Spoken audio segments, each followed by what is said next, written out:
से दिल में उतरना कमाल होता है, खुशबू बन करके बिखरना कमाल होता है। बुलंदियों पर चढ़ना कोई कमाल नहीं, बुलंदियों पर चढ़ करके ठहरना कमाल होता है। वाह वाह, बहुत खूब भाई, माशाअल्लाह, सुभान अल्लाह बोले भाई, बहुत खूब। एक ऐसी जात है जो कम वक्तों में बुलंदियों का सफर तय किए और अल्हम्दुलिल्लाह अभी तक वहाँ कयाम कर रहे हैं। दुआ कीजिए कि अल्लाह ताला ऐसे ऐसे खतीब हमारी जिंदगी में बाकी रहे और इनकी लंबी उम्र अल्लाह ताला दराज अता फरमाए। आइए जनाब हजरत मौलाना सदर आलम साहब कासमी मदरस मदरसा इमदादुल उलूम झारमोही से गुजारिश करता हूँ कि वह आए और अपने इरफानी व हक्कानी बातों से हम सब सामिईन के दिलों को मुस्तफिज फरमाए। जनाब हजरत मौलाना सदर आलम साहब कासमी।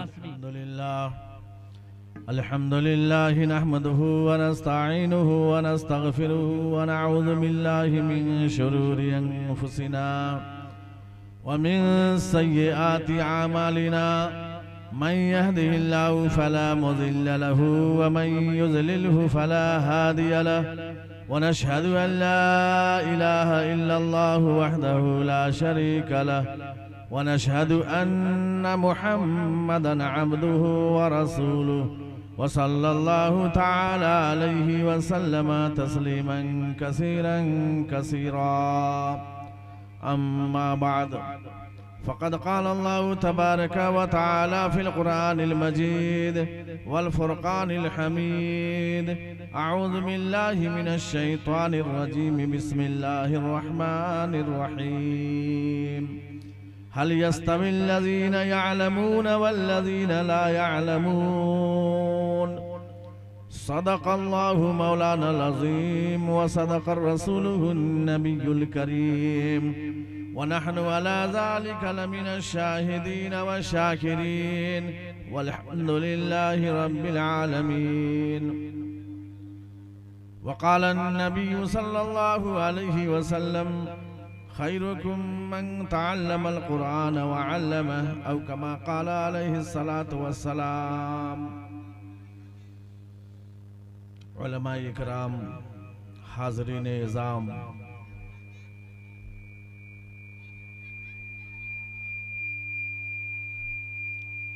दूर दराज से तशरीफ रखते सामईन हजरात,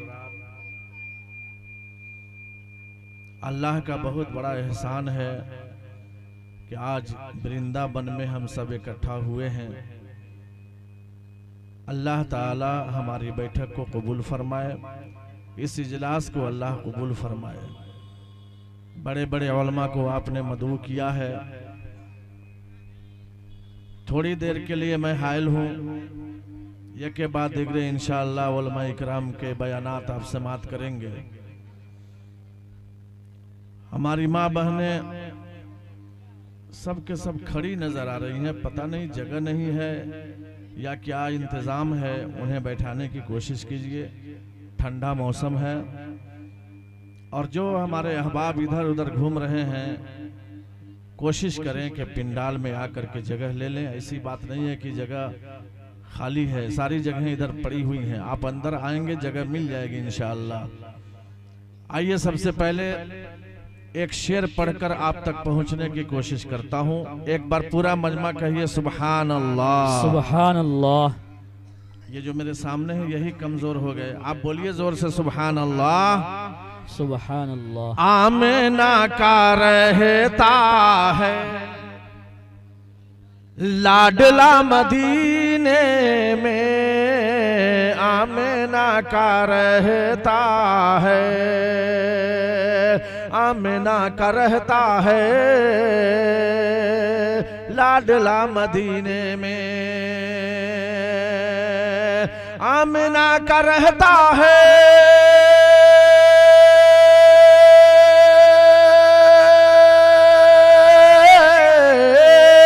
आमिना का रहता है लाडला मदीने में, लाडला मदीने में, इसलिए नहीं आता जलजला मदीने में, माशाअल्लाह। इसलिए नहीं आता जलजला मदीने में। बहुत बहुत शुक्रिया दोस्तों। एक शेर और आपकी मोहब्बतों के हवाले करता हूँ, समात फरमाया। आता हूँ। नबी की शोहरत वाह, मैं क्या बताऊं, कहाँ कहाँ पर नबी नबी है। बेशक बेशक। नबी की शोहरत नबी की शोहरत मैं क्या बताऊं, कहाँ कहाँ पर नबी नबी है। जहाँ जहाँ है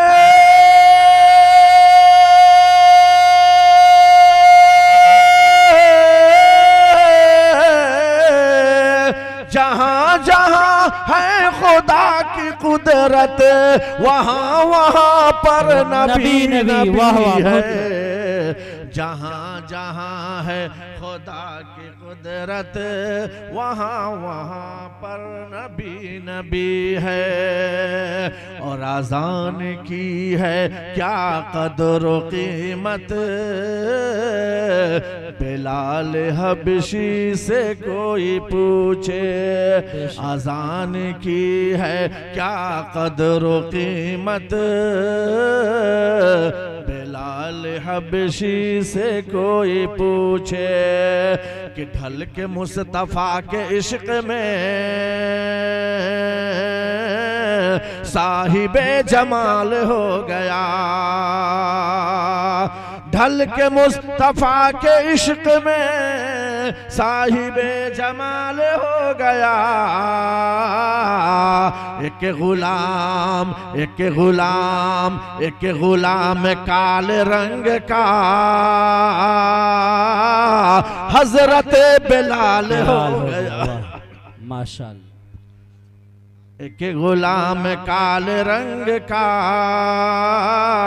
हजरत बिलाल हो गया। बहुत बहुत शुक्रिया दोस्तों। आप हजरात जिस जगह बैठे हैं, अल्लाह रब्बुल इज्जत ने, माइक सही करो यार, मैं जहां से चला हूं वहीं से माइक खराब आवाज आ रही थी। यहाँ तो खैर खराब है ही है। ये तो अल्लाह का शुक्र है कि ये लोग बैठे हुए, नहीं तो माइक मिलाद के लायक भी नहीं है। अच्छा, एक शेर पढ़िए लैला मजनू। और जलसा में सबसे बेहतर से बेहतर माइक रखना चाहिए। किसी चीज में खर्चा हो ना हो, लेकिन माइक से एकदम सुपर रखो, इसलिए कि बोलने वाला उसी में बोलता है और सुनने वाला उसी से सुनता है। सही कहता है तो बोलो लोग, पूजा तो थकुए मरले बस। अरे कुछ आवाज के साथ रहो यार। ऐसा लग रहा है जंगल में सदर आलम आ गया है, अब यहाँ से निकलना मुश्किल है। जिस तरह से नाच पढ़ रहा हूं तो लग रहा है कि हुआ लौकल उल्लू बैठा हुआ है, पता नहीं चल रहा। अरे वृंदावन एक तारीखी जगह है, कसम खुदा की।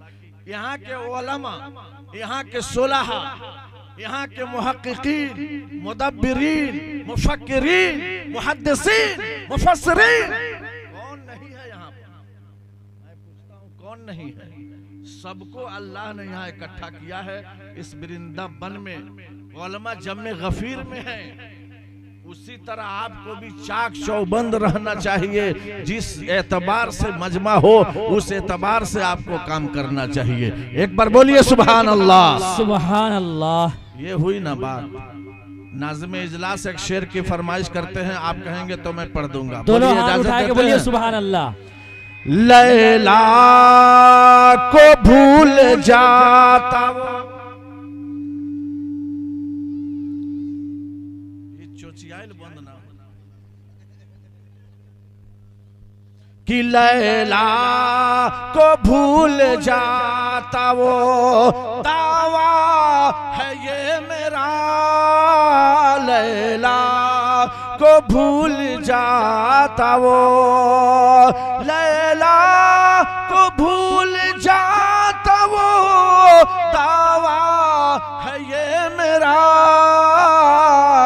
मजनू भी देख लेता जब, मजनू भी देख लेता जब, चेहरा चेहरा चेहरा हुजूर का, मजनू भी देख लेता जब। और आला है कितना देखिए रुतबा हुजूर का, आला है कितना देखिए, आला है कितना देखिए रुतबा हुजूर का। जिब्रील चूमते रहे, जिब्रील चूमते रहे, तलवा तलवा तलवा हुजूर का, माशाअल्लाह, जिब्रील चूमते रहे। एक जगह मैं इजलास में था, माइक बड़ा खराब था, बर्दाश्त नहीं हुआ। मैंने कह दिया कि भाई बजाना है तो ठीक से बजा ले वरना छोड़ दे, इससे आवाज अच्छी मेरी है। कहने लगा 400 रुपया दिया है, मैं क्या करूं, क्या करूं, कितना लाऊं। तो मेरे दोस्तों और बुजुर्गों, बहरे कैब थोड़ी संजीदगी के साथ आप हजरात साथ दीजिए। इंशाअल्लाहुर रहमान अगर हालात इधर से उधर हुए, माहौल इधर से उधर हुआ तो ये जलसा बिगड़ जाएगा, इसका ख्याल रखा जाए। सरकारे दो जहां मदीना के ताजदार अहमद मुस्तफा मोहम्मद मुस्तफा सल्लल्लाहु अलैहि वसल्लम आखिरी नबी हैं, लेकिन हम लेकर चलना चाहते हैं आपको वहां जहां अल्लाह ताला ने सबसे पहला इंसान हजरत आदम अला नबीना अलैहिस्सलातु वस्सलाम को पैदा किया। अल्लाह ताला ने पहला इंसान हजरत आदम, अल्लाह ताला ने पहला पैगंबर हजरत आदम, अल्लाह ताला ने पहला दुल्हा बनाया हजरत आदम अलैहिस्सलातु वस्सलाम को।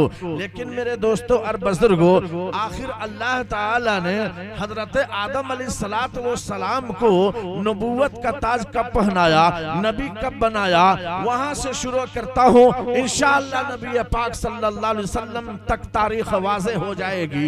अल्लाह ताला ने आदम अलैहिस्सलाम को जन्म दिया, पैदा किया। उसके बाद आदम अलैहिस्सलातु वस्सलाम को उस वक्त तक अल्लाह ने नबी नहीं बनाया जब तक अल्लाह ताला ने आदम अलैहिस्सलाम को इल्म से माला माल नहीं किया।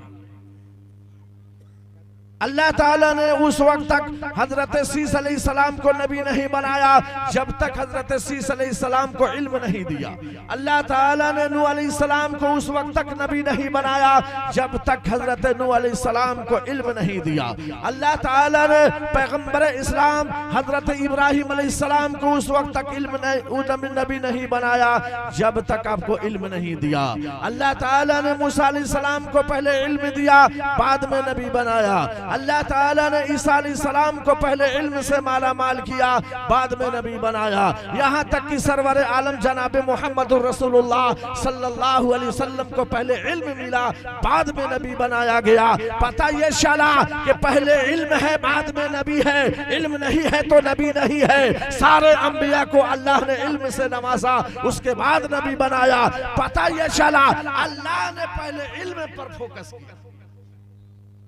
दुनिया में सबसे जबरदस्त और सबसे पहली चीज पर अगर अल्लाह ने दुनिया वालों को बताया तो वो इल्म के बारे में बताया।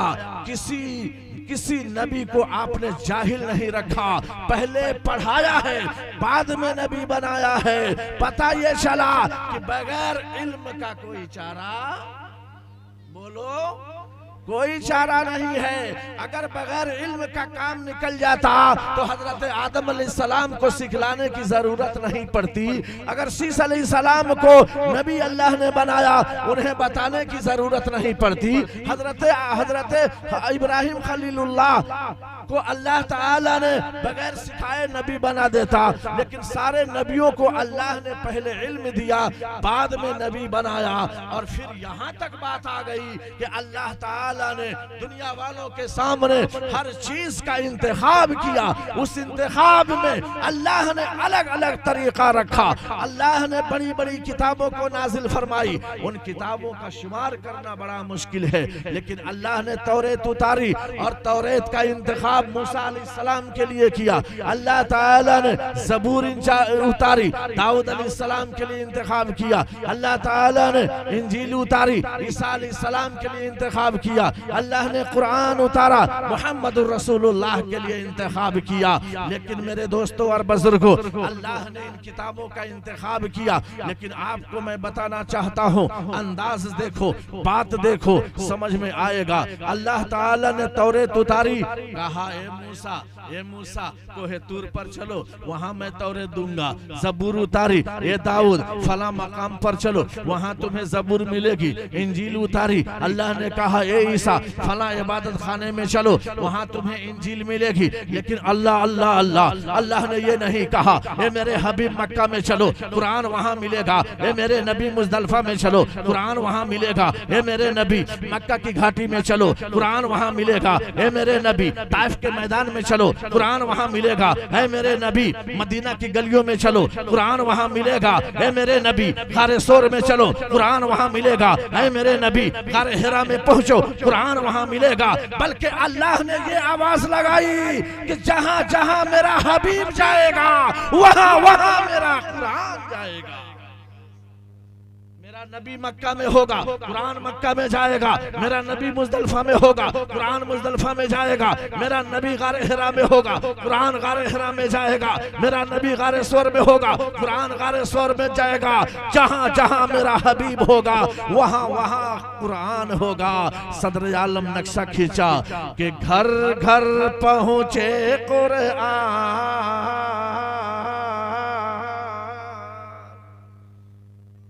चाहिए था, यहाँ आप खामोश हो गए।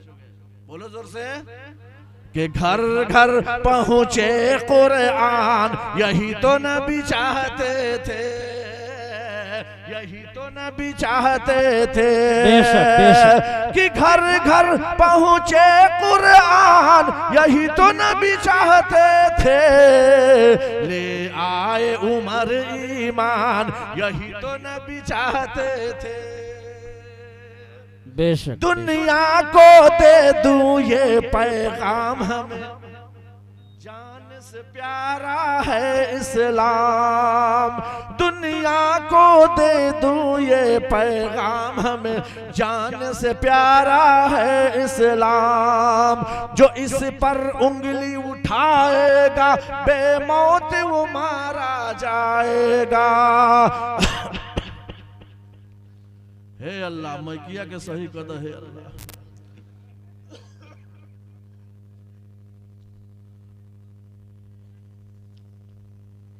जानते हैं 14 तारीख के बाद से लेकर कसम खुदा की एक रात में खाली नहीं।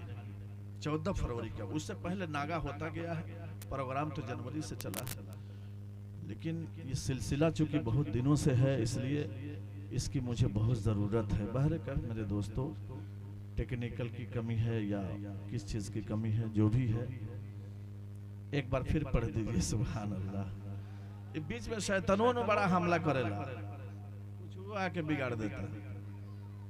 वो तो हमेशा हमारा दुश्मन है। कि दुनिया को दे दूं ये पैगाम, हमें जान से प्यारा है इस्लाम।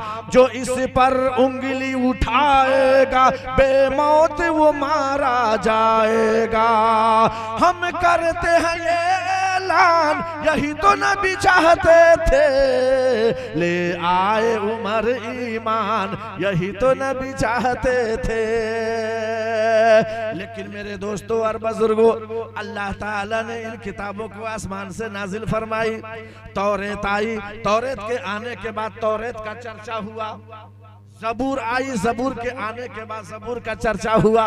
इंजील आई, इंजील के आने के बाद इंजील का चर्चा हुआ।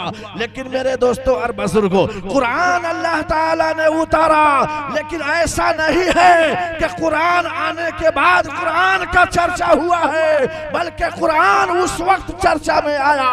न समी थी न समा था, न मकी थी न मका था, न चांद था न सूरज, न जगमगाते तारे, न बिजली के कुमकुमे, खेत न खलियान, बाग ना बागीचा। अल्लाह ने सूरह यासीन पढ़ी थी, उस वक्त से कुरान का चर्चा होने लगा था। क्या पता चला मेरे दोस्तों, हर किताब के आने के बाद किताब का चर्चा हुआ, लेकिन कुरान आने से पहले कुरान का चर्चा हुआ। इसी चर्चा को लेकर मौलाना महफूजुर रहमान ने फातिमातुज़ ज़हरा लिल बनात का क़याम अमल में आया।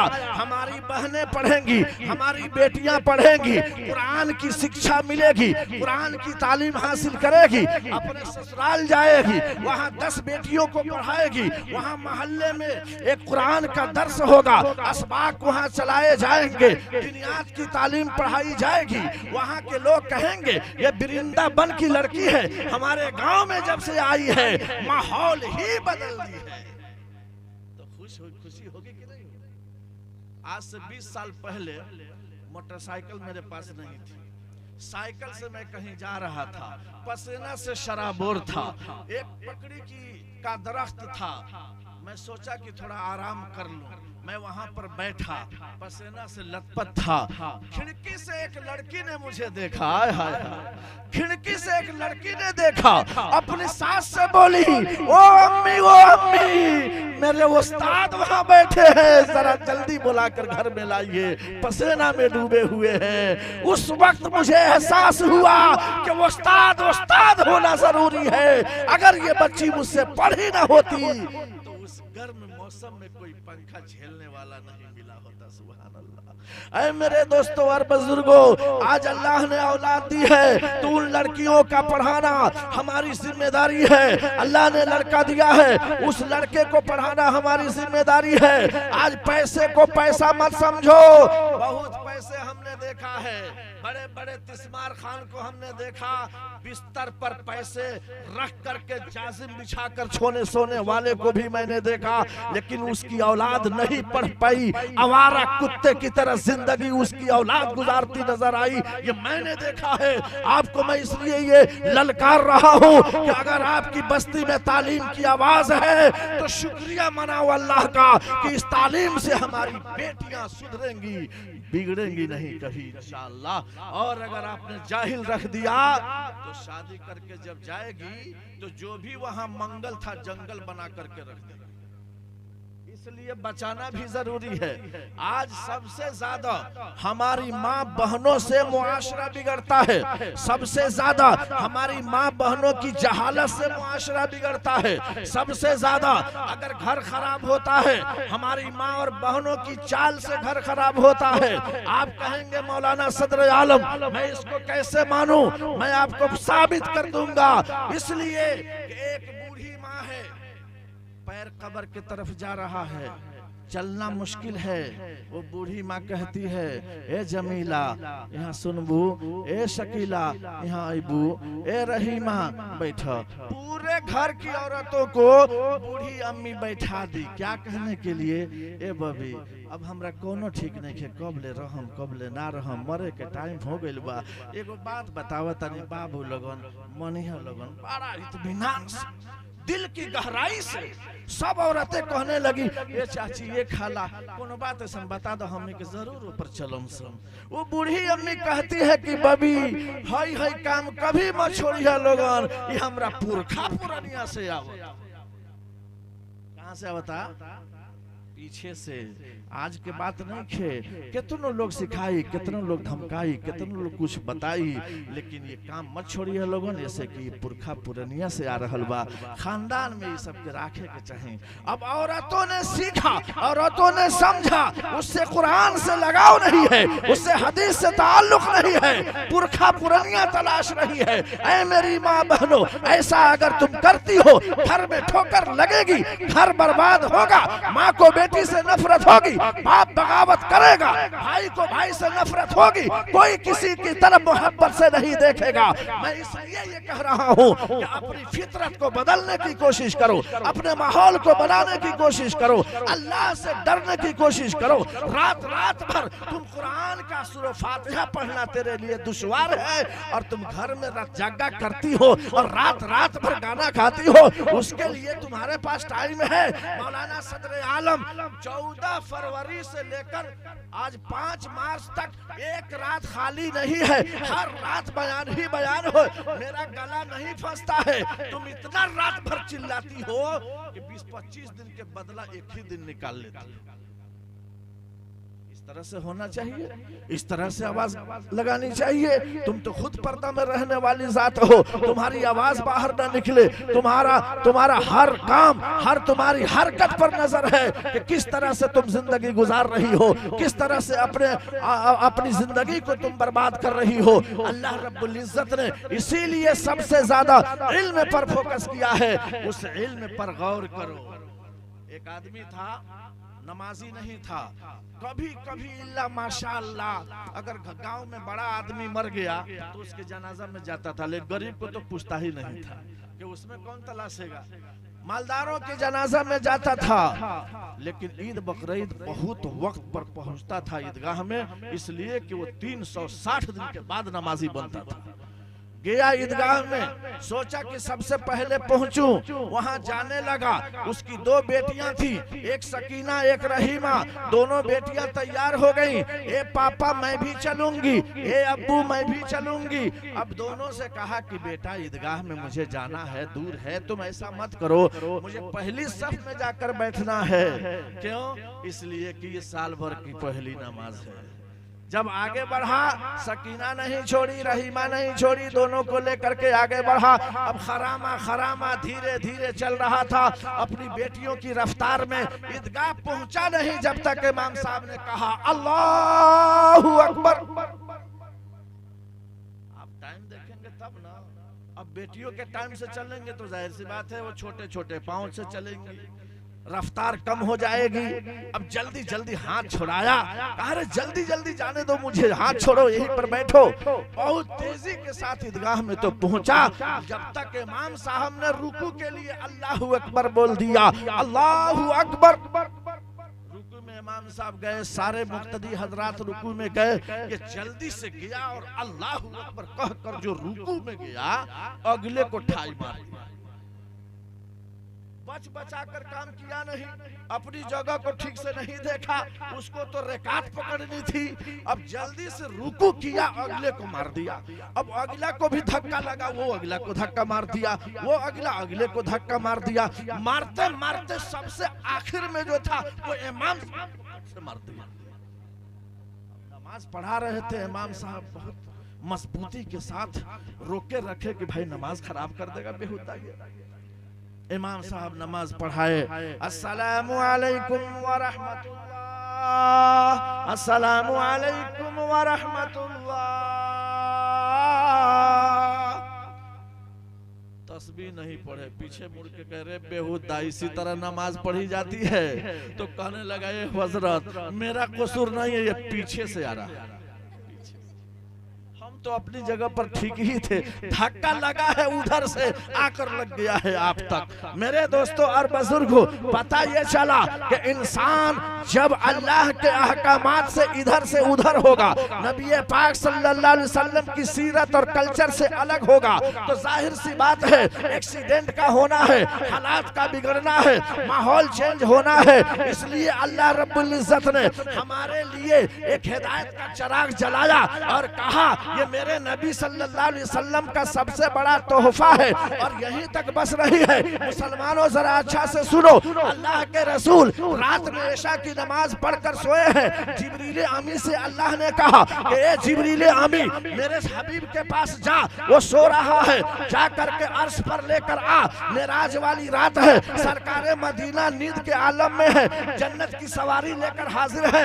आते हैं तो देखा कि रसूलुल्लाह सोए हुए हैं। कहा कि ए अल्लाह तेरा हबीब तो सो रहा है, मैं कैसे जगाऊं? आप कह देते तो गुदगुदाकर जगा देता, आप कह देते तो हंसकर जगा देता, आप कह देते तो उंगली के इशारे से जगा देता, आप कह देते तो उठाकर बैठा देता। अल्लाह ने कहा ना ना ना ना ना, वो जिब्रील ये तुम्हारी आदा पसंद नहीं है। मेरे हबीब को जगाने का अंदाज भी निराला होना चाहिए। अल्लाह तो तू ही बता, मैं तेरे हबीब को कैसे जगाऊं? अल्लाह ताला ने कहा ऐ जिब्रील अमी मेरे हबीब को जगाने के लिए तुम्हें कुछ नहीं करना है। तेरे जिस्म पर 600 पंखड़ियां हैं, इन 600 पंखड़ियों को मेरे हबीब के सामने बिछाओ। ए जिब्रील 600 पंखड़ियों को मेरे नबी के पास में बिछा दो और नूरी ताज मैंने दिया है, इस नूरी ताज को मेरे हबीब के पास एड़ पर रख दो। मेरा नबी जाग जाएगा, मेरा नबी उठकर बैठ जाएगा। हजरत जिब्रील अमी ने ऐसा ही किया। फौरन आपने 600 पंखड़ियों को बिछाया, नूरी ताज को सरकारे मदीना के एड़ से लगाया। सरकारे मदीना जाग गए। ओ मेरे जिब्रील क्या बात है, इस रात के आलम में कोई खास खबर है? हाँ हाँ हाँ क्या बात है? ए अल्लाह के नबी आपको मेराज है, सरकारे मदीना आप चलिए। कहाँ? अर्श पर। क्यों? किस चीज से? ए अल्लाह के रसूल जन्नत से सवारी हाजिर है, आप बाहर तो तशरीफ ले चले। अल्लाह के रसूल बाहर आ रहे हैं, आपने देखा सवारी हाजिर है, बुर्राक हाजिर है। सरकारे मदीना जब चढ़ने लगे, सवारी आगे बढ़ने लगी, अल्लाह के रसूल आगे बढ़ने लगे, सवारी पीछे आने लगी। सरकारे मदीना पीछे हुए, सवारी आगे बढ़ने लगी। अल्लाह के नबी ने फरमाया ओ बुर्राक ये नखड़ा क्यों? आगे पीछे क्यों कर रहे हो? तुझे मालूम नहीं है तेरे पीठ पर सरकारे मदीना बैठेंगे फर्श पर और जाएंगे अर्श पर। बोलो सुभान अल्लाह। बैठेंगे फर्श पर, जाएंगे अर्श पर। तुझे मालूम है तो नखरा कैसा? आगे पीछे क्यों करते हो? कभी आगे कभी पीछे, कभी पीछे कभी आगे। ऐ मुसलमानों सुनो जरा, वो सवारी क्या कहती है, वो बुर्राक क्या कहता है। या रसूल अल्लाह मेरी हिम्मत नहीं, मेरी ताकत नहीं, मेरी मजाल नहीं कि मैं आगे पीछे करूं, लेकिन आपसे एक वादा लेना चाहती हूँ। वो सवारी बोलती है अल्लाह के रसूल मुझे एक वादा दे दीजिए। अल्लाह के नबी ने फरमाया क्या कहना चाह रहे हो? वो बुर्राक कहता है ए अल्लाह के रसूल मुझे फख्र है, आज मेरे पीठ पर बैठकर मेराज करने जा रहे हैं। आप वादा कीजिए सवारी मेरी होगी, मेरे पीठ पर आप बैठेंगे और पुल सरात पार करेंगे। आपकी बरकत से मेरा भी बेड़ा पार।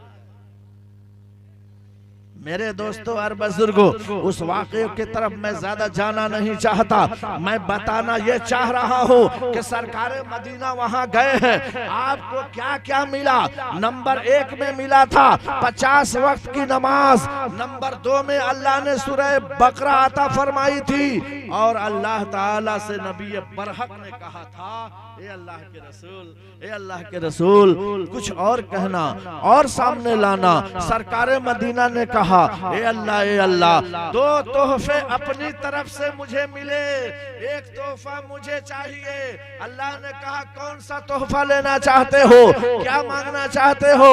ए अल्लाह के रसूल जो भी कहना चाहते हो बोलो। सरकारे मदीना ने कहा ए अल्लाह के रसूल एक वक्त आएगा, एक जमाना आएगा, मेरी उम्मत दलदल में होगी। ये अल्लाह मेरी उम्मत बुराई में फंसी होगी, घर घर में नाच होगा, थिएटर और नौटंकी होगी, कोई आदमी इससे नहीं बच पाएगा।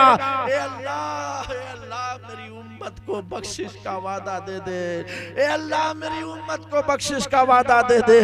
अल्लाह ताला ने वादा किया ए मेरे हबीब जा, मैं तेरी उम्मत को बख्शिश का वादा करता हूँ। मेरे दोस्तों और बुजुर्गों, इससे सबक सीखने की बात है कि अल्लाह रब्बे जुल जलाल ने आज हम पर कितना बड़ा एहसान किया कि सरकार मदीना जो तोहफा मांग रहे हैं वो तोहफा अल्लाह अता फरमा रहा है। इसलिए मेरे दोस्तों और बुजुर्गों, हमारा कल्चर नबी के कल्चर से मिलना चाहिए, हमारी सीरत नबी की सीरत से मिलना चाहिए, हमारा व्यवहार नबी के व्यवहार से मिलना चाहिए, हमारा कैरेक्टर नबी के कैरेक्टर से मिलना चाहिए। अगर नहीं मिलता है, इंसान यहाँ भी जलील होगा और मरने के बाद भी जलील होगा। इसीलिए अल्लाह ताला ने दो चीजों को दुनिया में जम कर दिया है, मिला कर रखा है, इससे अलग नहीं रखा। अल्लाह ताला ने जवानी दी, मिलाकर बुढ़ापा दिया। अल्लाह ने तंदुरुस्ती दी, बीमारी अता फरमाई। अल्लाह ने सड़क अता की तो रोडवेज बनाया। अल्लाह ने झोपड़ी दी, महल बनाया। अल्लाह ताला ने रात बनाई, दिन बनाया। अल्लाह ने चांद बनाया, सूरज दिया। अल्लाह ताला ने आराम दिया तो तकलीफ भी दी। अल्लाह ताला ने हर चीज को डबल बनाया है। लेकिन मेरे दोस्तों और बुजुर्गों, आज अगर कुरान की तालीम हम नहीं लेते हैं, हमें पता नहीं चलेगा हक और बातिल क्या है, सही और गलत क्या है, अच्छाई और बुराई क्या है। हम पढ़ेंगे तो पता चलेगा कि सूद पर लानत किस तरह से बरस रही है। हम पढ़ेंगे तो पता चलेगा हलाल और हराम की तमीज कैसे करेंगे। हम पढ़ेंगे तो पता चलेगा माँ बाप की कदर कैसे करेंगे। हम पढ़ेंगे तो पता चलेगा भाई को भाई से प्यार कैसे करना है। हम पढ़ेंगे तो पता चलेगा एक बहन अपने भाई को किस तरह से प्यार करती है, भाई बहन को कैसे प्यार करता है। और हमने नहीं पढ़ा तो अल्लाह ताला दोनों को का रास्ता यहाँ से काटेगा।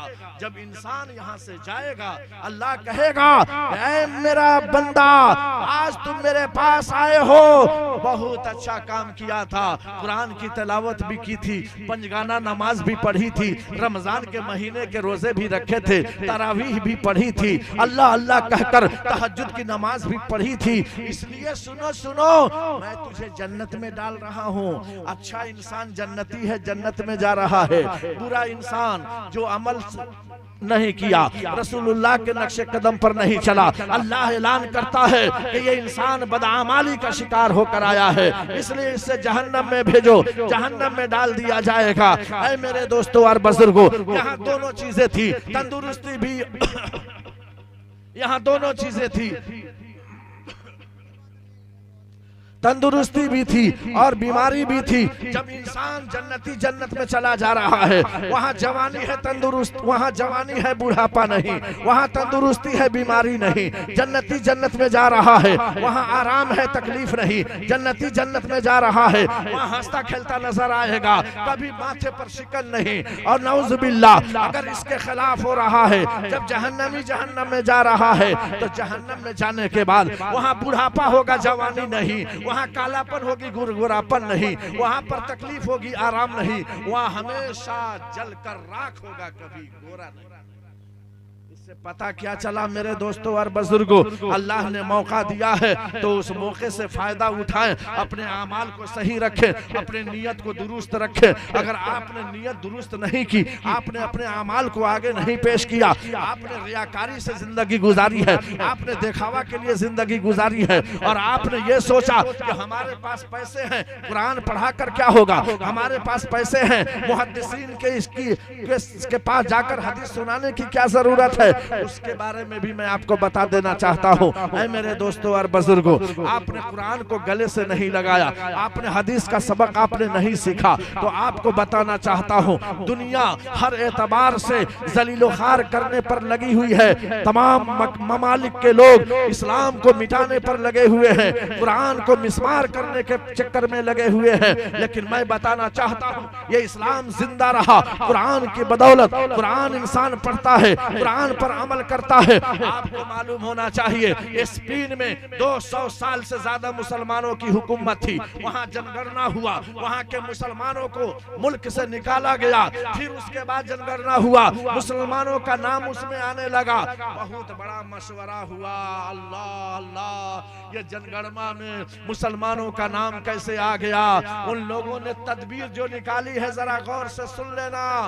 तदबीर ये निकाली कि सुनो, चौराहे पर एक कोढ़ के मरीज को बैठा दो और वहां पर एक मशकीजा में पानी भर दो।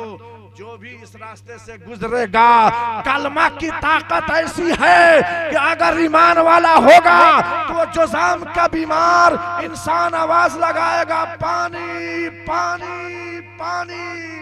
ये ईमान वाला उससे भागेगा नहीं, बल्कि ये कहेगा मुझे अल्लाह बीमारी दे, ये अलग बात है, लेकिन इसको पानी में पिला करके रहूंगा।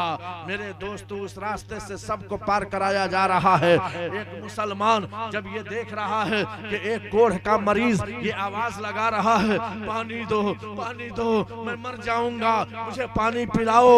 जो मुसलमान थे वो रुक जाया करते थे कि अल्लाह कितना ये परेशान है, ये बीमारी से बिल्कुल उलझ चुका है, जल्दी से गगरा से पानी निकालते और मुसलमान पानी पिलाते। उसके बाद वहां कमांडर आगे रहता था, फौरन गिरफ्तार कर लेता था कि यही पहचान बनेगी। अगर जो भी ईमान से खाली रहता था उसकी चिल्लाहट पर मुझे अफसोस नहीं होता था, वो रास्ता आगे बढ़ जाता था। पता ये चला मेरे दोस्तों, ये अल्लाह रब्बुल इज्जत ने हमें ईमान की दौलत से माला माल किया है। अल्लाह ताला ने हमारी जिंदगी को हमवार बनाया है, कुरान के रास्ता दिखलाया है, हदीस नबी सल्लल्लाहु अलैहि वसल्लम पर चलने की दावत की है। इसलिए आज हमें जरूरत है, इंशाअल्लाह सुम्मा इंशाअल्लाह हम अपने पैसे को पैसा समझकर उससे इंग्लिश मीडियम में भेज देते हैं और तालीम हासिल करने के लिए कुरान का सहारा छोड़ देते हैं। फातिमातुज़ ज़हरा का इदारा हमसे दूर हो जाता है। क्यों? हमारे पास पैसा की कमी है। इस पैसे से कुरान हासिल करके क्या होगा? हदीस की बातें हासिल करके क्या करेंगे? अरे इसको इंग्लिश मीडियम में पढ़ाओ। अरे पढ़ाने के लिए कौन मना करता है? कसम खुदा की सदर आलम चैलेंज करता है, मुसलमानों मुझे बोलने दो। अगर आपके पास पैसे हैं, डिप्लोमा कराओ खुशी से, इंजीनियरिंग बनाओ खुशी से, MBBS की तालीम दो खुशी से, और वकालत की तालीम दो खुशी से। क्यों? हमारी वकालत हमारा बेटा करेगा, हमारा डॉक्टर हमारा इलाज करेगा, हमारा इंजीनियर हमारे घर का नक्शा पास करेगा, हमारा मुकद्दमा हमारा लड़का लड़ेगा। लेकिन इसका ये मतलब नहीं है कि जो अल्लाह ताला ने अपने हबीब पर कुरान उतारा है उस कुरान को भुलाया जाए, उस कुरान से हटकर जिंदगी गुजारी जाए। वो बाप अपनी बेटी को कहता है, ऐ मेरी बेटी सकीना, ये धार्मिक किताब में दे रहा हूँ, इसको रखो। और वही बाप एक अंग्रेजी, वही बाप एक रंगीन टेलीविजन दे रहा है। सकीना, मेरा होने वाला दामाद इंडोनेशिया में है, मेरा होने वाला दामाद अफ्रीका में है, मेरा होने वाला दामाद सऊदिया में है। रंगीन टेलीविजन को इसलिए दे रहा हूँ ताकि जब दिल न लगे तो दिल को बहला लिया करना। और कुरान दे रहा हूँ, ऐ बेटी सकीना, फजर की नमाज के बाद तिलावत कर लेना। मैं आपसे पूछना चाहता हूँ, आपकी बेटी सकीना जब ससुराल गई है उसी घर में कुरान है, उसी घर में रंगीन टेलीविजन है। सालों साल गुजर गया, कसम खुदा की, इधर से जा रही है झाड़ू लगाते लगाते, रंगीन टेलीविजन पर पर्दा लगा कर रखी है, पर्दा उधर करती है, शीशा को बार बार साफ कर रही है। आय हाय हाय, शीशा साफ रहेगा, पिक्चर साफ नजर आएगी। शीशा गंदा होगा, पिक्चर गंदी होगी। मगर उसी घर में पाक और पवित्र धार्मिक किताब रखी है। सालों साल गुजर गया, उसके जुज़दान तक छूने का मौका नहीं मिला। क्या आपने घरों में नहीं देखा? क्या ये दुबईद की बात है? हर घर की कहानी बनती जा रही है। हमारी माँ और बहनें कुरान खोलने का नाम नहीं लेती। आज हर घर के अंदर अल्लाह हुआ। पहले 1100 का मोबाइल चलता था तो सब लोग कहते थे बाप रे, छुआ नहीं तो डर लगता। 1100 का मोबाइल, हमारे साथ एक आदमी खुद थे, कहते गए मौलाना साहब हेने से पकड़ाइन की हेने से मत थाहे नहीं खिंचो। आ एह बेरा अल्लाह हुआ जा तड़ा सऊदीया तो हाँ स्लेट वाला भेजिए, स्लेट वाला, छोटका मत कर दियो, इतना बड़ा टेलीविजन बंद करो, आई मोबाइल से अपना फायदा उठाओ। ऐ मुसलमानों, ये अल्लाह रब्बुल इज्जत ने टेक्नोलॉजी इसलिए नहीं दी कि तुम उससे नाजायज फायदा उठाओ। अल्लाह ताला ने हर चीज की जोड़ी लगाई, अच्छाई को पकड़ो, बुराई को हटाओ। यही पैगाम था अल्लाह रब्बुल इज्जत का, यही पैगाम था नबी बरहक सल्लल्लाहु अलैहि वसल्लम का। लेकिन मेरे दोस्तों और बुजुर्गों, हम करते कुछ हैं और कहते कुछ हैं। एक साहब थे, वो कहने लगे कि ऐसा है, हम इमाम हैं, चलिए एक गांव का बिगड़ा हुआ इंसान है, कभी नमाज नहीं पढ़ता है और उसके साथ 10-12 आदमी हमेशा बेनमाजी उनके साथ बैठे रहते हैं। कहा कि अच्छा चलो, इमाम साहब ले गए अपने जमात के साथियों को और वहां ले जाने के बाद इमाम साहब ने दावत दी कि ये चौधरी साहब, आप 40 दिन नमाज पढ़ लीजिए और आपके साथ जितने लोग नमाजी हैं ये सब के सब बेनमाजी आपके साथ नमाज पढ़ने लगेंगे। चौधरी लालची वाला था, लालच का शिकार हुआ करता था। चौधरी ने कहा, इमाम साहब 40 दिन नमाज क्या, हम 80 दिन पढ़ेंगे, लेकिन हमें फायदा क्या मिलेगा। इमाम साहब ने सोचा कि रहो, इसको थोड़ा टॉनिक डाल दो कि हो सकता है पढ़ने लगे। इमाम साहब ने कहा कि सुनो, अगर 40 दिन नमाज पढ़ लोगे तो 40वां दिन 10 किलो दूध देने वाली भैंस तुम्हें मिलेगी। मारे खुशी के वुजू करने लगा, नमाज पढ़ने लगा। 39वां दिन हुआ तो कहा, ओ इमाम साहब आइए इधर आइए। कहा क्या बात है, 39वां दिन हो गया, भैंसिया कहाँ रख ले, बड़ा लोग तो नहीं। इमाम साहब ने कहा, अच्छा अभी 1 दिन और बाकी है, ठहर जाइए, मिल जाएगी भैंस। जब 40वां दिन हुआ, इमाम साहब ने बुलवाया और कहा, इमाम साहब 10 किलो दूध देने वाली भैंस कहाँ है, हमें दे दीजिए, हमने 40 मुकम्मल कर लिया। इमाम की आंख से आंसू गिरने लगे और कहने लगे, ए चौधरी साहब, मैंने तो इसलिए कहा था कि 40 दिन नमाजी जो नमाज पढ़ लिया, अल्लाह ताला की तरफ से हिदायत मिल जाएगी। और आप कहेंगे कि इमाम साहब, आपने तो हमें हिदायत का चिराग जलाया है, हमें भैंस नहीं चाहिए, नहीं चाहिए, लेकिन आज भी आप भैंस भैंस भैंस भैंस कर रहे हैं। मैं कहां से दूं? खाना आपके घर से आता है, इमाम खाना खाता है, तनख्वाह कम होती है, आपके घर से तनख्वाह आती है, घर भेजता हूँ, ईदन के कपड़े आप बनवाते हैं, ईद और बकरीद की नमाज पढ़ाता हूँ। मैं तो इसलिए कहा था कि 40 दिन के बाद आप इस बात को छेड़ेंगे नहीं, छोड़ देंगे। वो कहने लगा, चौधरी इतना बेवकूफ समझते हैं, मैं जान रहा था कि खाना मैं देता हूँ, पोशाक मैं देता हूँ, मेरे घर से तनख्वाह पूरी होती है, ये 50-60 हजार की भैंस आप कहाँ से देंगे। इसलिए इमाम साहब याद रखिए, मैंने सब कुछ किया है, 40 दिन नमाज तो पढ़ी है, मगर किसी नमाज में वुजू नहीं किया, सब बेवुजू के नमाज पढ़ लिया था। अब बताओ, इसमें कभी फायदा होगा, कभी इसमें बरकत मिलेगी? नियत बिगड़ गई, अमाल सही नहीं होंगे।